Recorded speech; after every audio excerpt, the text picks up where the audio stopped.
Günümüzde özellikle göçmenlerin yaşamış olduğu büyük sorun ve sıkıntılar var. Özellikle son zamanlarda savaşlar başta olmak üzere kendi ülkelerinde geçinemeyen, şiddete maruz kalan insanların vatanlarını terk edip ayrı diyarlara gitmeleri ve gittikleri yerlerde de karşılaşmış olduğu sorunların çokluğu göz önündedir.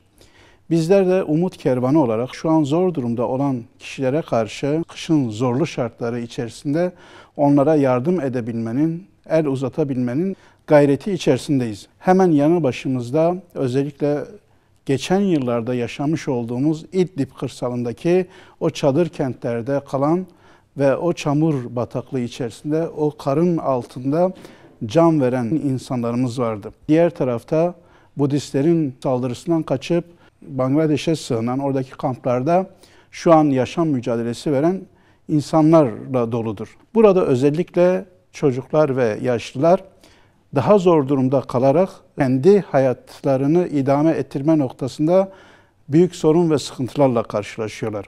Gençlerimiz eğitimden mahrum kalabiliyorlar. Diğer tarafta yaşlılarımız ayak uyduramadığından dolayı daha zor durumlarla karşılaşabiliyorlar.